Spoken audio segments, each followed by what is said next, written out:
Habib, saya udah kerja, Habib. Sudah kerja. Tapi jatuh bangun, banyak jatuhnya daripada bangunnya. Ini kan masalah-masalah aktual zaman sekarang ya. Saya udah kerja, Habib. Pagi kerja, siang kerja, sore kerja.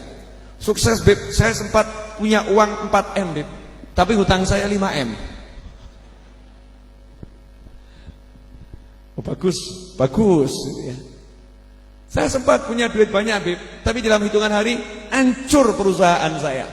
Habis. Ada enggak solusinya? Katanya Nabi uswatun hasanah, Nabi suri teladan yang baik. Untuk kasus saya, Nabi punya contoh enggak? Oh, ada, Mas. Apapun ada. Supermarket.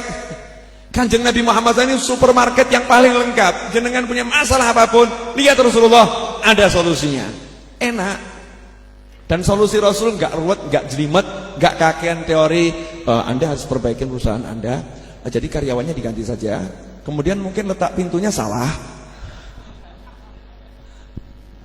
Mulai letak pintunya salah. Coba nama tokonya diganti sekarang. Ya, toko meriang. Allahu Akbar. Apa solusi Nabi Muhammad SAW? Kasus yang sama. Sahabat datang, ya Rasulullah, saya udah kerja, naik, jatuh lagi, jatuh bangun. Sekarang udah mentok ya Rasulullah. Udah mentok, udah nyerah saya, nggak bisa apa-apa, udah habis-habisan. Solusinya apa? Nabi Muhammad SAW balik bertanya, lah selama ini apa kamu nggak mengamalkan doa dan tasbihnya malaikat, yang berkat tasbih malaikat tersebut seluruh makhluk Allah dikasih rezeki. Jadi kucing dapat rezeki, burung pipit dapat rezeki, burung dara dapat rezeki, ya, ayam dapat rezeki, kambing dapat rezeki. Itu berkat zikirnya malaikat. Malaikat zikir, rezekinya dicairkan oleh Allah Subhanahu wa ta'ala. Apa kamu nggak ngamalkan itu? Rupanya sahabat yang satu ini luput ini amalan ini. Amalan ini luput, yang lain nggak ngalami masalah yang seperti itu. Yang satu ini ngalami masalah ini. Ternyata betul ada amalan Nabi yang luput dari beliau. Nanya sama Rasulullah, apa ya Rasulullah? Saya belum tahu. Kamu kalau habis azan subuh, sholat sunnah fajar 2 rakaat, sebelum sholat subuh dilaksanakan, maka bacalah subhanallah wa bihamdih, subhanallahil azim, astaghfirullah 100 kali. Ingat Mas ya, 100 kali. Ojo mbok luwi, ojo mbok kurangi. Itu kunci. Kunci itu kalau anak giginya nambah bisa buat buka enggak? Enggak bisa. Kurang bisa enggak buat buka? Enggak bisa. Urusan ganjaran, tapi ini punya fungsi tersendiri. Pahala dapat, lebih dapat, kurang dapat pahalanya. Tapi fungsinya akan berjalan kalau sesuai dengan jumlahnya. Subhanallah wa bihamdih, subhanallahil azim, astaghfirullah 100 kali. Sebelum sholat subuh. Makanya kalau Anda ke Madinah Al-Munawwarah, ke Makkah Al-Mukarramah, gak ada habis azan langsung komat. Sekarang ini kok rasa-rasanya banyak masjid-masjid yang azan subuh 5 menit kemudian langsung komat ya. Ini yang salah muadzinnya, imamnya, atau kita jamaahnya yang pengen cepat-cepat meninggalkan masjid? Yang mana? Karena amalan habis azan subuh itu banyak. Amalan sebelum sholat subuh itu banyak, ada zikir, ada doa. Kalau di Madinah Al-Munawwarah, di Mekah Al-Mukarramah diamalkan itu. Sehingga ketika saya haji di Madinah Al-Munawwarah, selama 7 hari itu sholat subuhnya hampir-hampir matahari terbit. 20 menit sebelum matahari terbit itu baru sholat subuh. Mepet itu dengan terbitnya matahari. Kenapa? Karena memang zikirnya banyak. Subhanallah bihamdi, subhanallahil azim, astaghfirullah. Jangan model jenengan SKS, sistem kebut sesaat. Subhanallah, astagfirullah. Cuman dengerin astagfirullahnya. Astagfirullah. Ini subhanallah bihamdi, subhanallahil azimnya mana? Ada. Kau denger cepet, Bib. Subhanallah, astagfirullah. Udah selesai, Bib. 100 kali baca yang benar. Subhanallah bihamdi, subhanallahil azim, astaghfirullah. Subhanallah bihamdi, subhanallahil azim, astaghfirullah. Subhanallah bihamdi, subhanallahil azim, Sahabat dia langsung senang, oh ini salah saya, lupa malah Nabi yang satu ini. Diamalkan. Gak lama kemudian hasilnya apa? Cespleng. Rezeki berlimpah, luber-luber sampai ke tetangganya dapat semua, dum-dum ke tetangga. Dalam waktu singkat. Kalau Anda pengen rezeki Anda berubah dalam waktu singkat, mulai besok pagi amalkan yang satu ini. Bab duit. Loh, ini penting nih membangun ekonomi umat. Umat Islam itu harus sugih, harus kaya, harus mampu. Al-mu'min al-qawi, lebih Allah cintai. Mukmin yang kuat. Ya, mukmin yang kuat. Nabi kita dari muda bekerja, kita ngaku pecintanya, nganggurnya luar biasa. Apalagi ustadz kok nganggur, memalukan. Tidak ada itu, nganggur di Indonesia itu sebetulnya tidak ada. Yang ada orang nggak mau kerja. Betul kan? Banyak anak muda itu yang mau kerja kok, jual koran. Saya pernah ketemu anak muda 3 orang, keliling dari rumah ke rumah, jual pisang goreng, masih muda. Umurnya paling 14-15 tahun. Yang besar sekitar 17 tahun. Keliling dari rumah ke rumah, jual pisang goreng. Saking senengnya saya, itu satu kotak ada berapa sekian, saya beli semua. Senang lihat, mulailah, geraklah. Ini sahabat gak banyak mikir, subhanallah bihamdi, subhanallahil azim, astagfirullah 100 kali. Hasilnya langsung dapat. Hasilnya langsung dapat. Nah, kita mau contoh Nabi yang mana sekarang? Coba. Banyak yang punya utang di sini?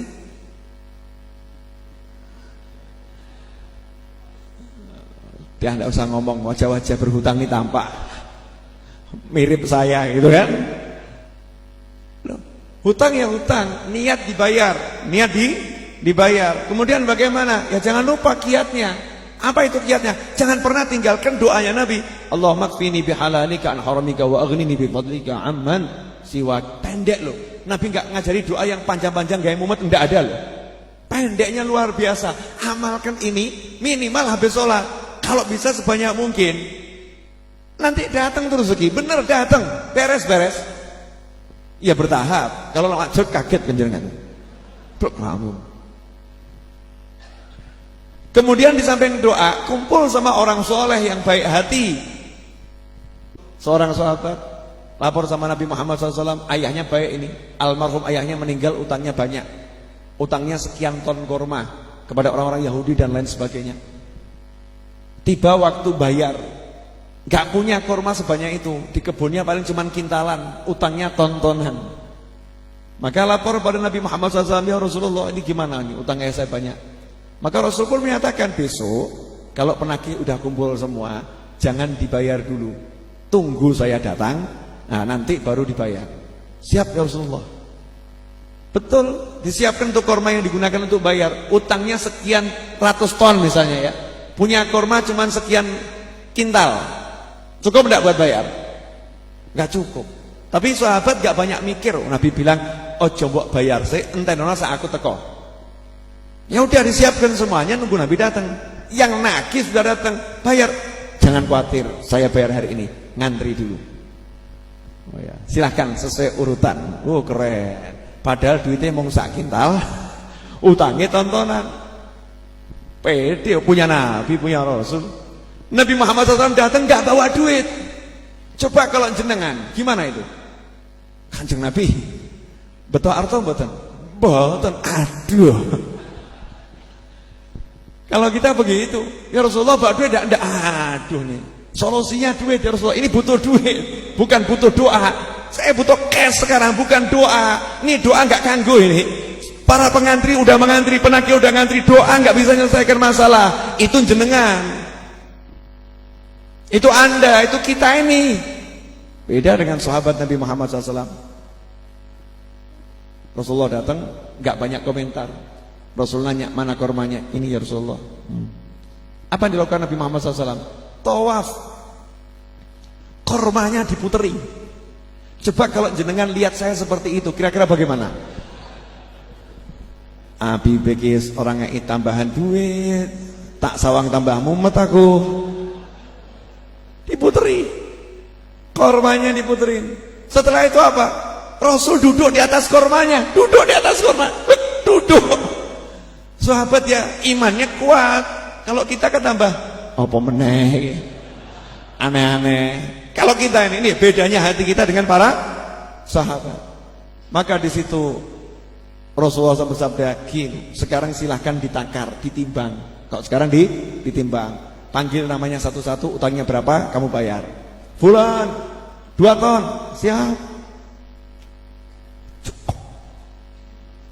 2 ton terbayar. Fulan 1 ton, fulan setengah ton, fulan selesai semua terbayar kan? Dilihat kormanya masih utuh. Kormanya masih utuh. Kenapa? Didudukin Nabi Muhammad SAW. Lah carilah orang yang bisa begitu, sing iso mubeng, iso nglinggi. Golek ono. Loh ada enggak, Bib? Ada itu, ada. Kenapa? Al ulama warathatul anbiya. Nanti kalau doa Rasul kita jalankan, Allah akan munculkan tuh orang-orang seperti itu. Allah akan munculkan. Saya mau berangkat ke bandara. Mau berangkat ke bandara di Jogja. Mau ke Jogja, mau naik pesawat. Pesawatnya jam 9. Jam 7:15 saya baru jalan. Itu nekat atau enggak nekat itu? Pagi loh ya, jam 7:15 pagi baru jalan. Pesawatnya jam 9 pagi. Dan tidak ada jadwal meleset. Jadwalnya pesawatnya schedule sesuai jadwal. Naik pesawat biasanya 20 menit sebelum terbang. Berarti jam 8:30 lewat 10 naik pesawat. Berarti 8:30 sudah harus ada di bandara. Jam 7:15 baru jalan. Solo Jogja pagi hari jam segitu. Berapa jam? Lewat Baki. Jalannya ada yang ditutup. Ngantri. Betul kan? Ngantri, kemudian ada yang rusak, macet. Berapa jam? Normalnya udah anggap 1 jam. Kalau 7:15 1 jam berarti berapa? 8 jam seperempat. Mungkin jam 7:15 berangkat, 8:15 sampai di bandara? Mungkin enggak? Enggak mungkin ya. Teori manusia mungkin enggak? Tidak mungkin. Paling cepat jam 9 kurang seperempat, 1 jam setengah. Betul ya? Itu paling cepat dan harus kebut-kebutan. Benar begitu? Nah, saya punya teman kiai, orang soleh insyaallah. 5 menit, Beb. Wong platnya aja AD805 MM, ada bos Moh Mumet. Ada bos Moh mikir, MM Moh Mumet, Moh mikir. Jalan 5 menit. Adik saya di jalan ngomong, "Kak, ya, coba lihat GPS-nya. Menurut GPS Google Map itu kurang berapa menit?" Saya bilang, "Ora usah mbok buka Google. Google enggak usah dibuka, enggak usah dilihat. 5 menit tekan." Ya, saya punya teman orang soleh, saya yakin 5 menit tekan. Subhanallah, jam 8:15 santai nyampe di bandara. Turun, saya masuk, bisa sarapan, bisa minum, nunggu pesawat datang. Keren atau enggak keren? Keren. Golek ana sing model kaya ngono kuwi. Cari teman yang seperti itu. Nah, caranya gimana? Nah, itu amalan Nabi diamalkan. Nanti Allah akan munculkan. Allah akan kenalkan itu. Orang-orang tersebut akan dibuat kenal jenengan, jenengan akan dikenalkan dengan orang-orang yang seperti itu. Tapi amalan Nabi dijalankan, jangan diwale. Goleki wong sik, amalan Nabi ora diamalke. Ada ketemu yang enggak pas. Model waneh-waneh kuwi. Ya, ini tolong nanti ditaruh di bawah tempat tidur. Model aneh-aneh. Naudzubillah min dzalik. Enak atau enggak enak? Jadi prinsipnya sesuatu yang dari Nabi itu semua serba enggak ribet, samhan, mudah. Ya mudahnya luar biasa. Nah, ini kan sekarang banyak nih orang mumet nih.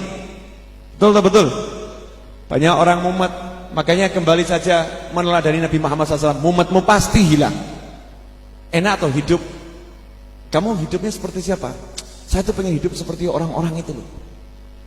Saya hidup seperti kamana, seperti manusia pada umumnya. Orang-orang kaya, orang-orang hebat. Saya pengen hidup seperti mereka. Rubah, Mas. Aku ingin hidup seperti Nabi. Kan keren. Aku ingin hidup seperti Nabi. Tidak ada satu detik pun yang dilalui Nabi Muhammad SAW kecuali enak. Semuanya enak. Hidupnya enak. Detik demi detik enak, nyaman, menyenangkan, luar biasa. Walaupun dilihat orang gak enak. Walaupun orang lihat gak enak, yang ngerasakan enak. Caranya bagaimana?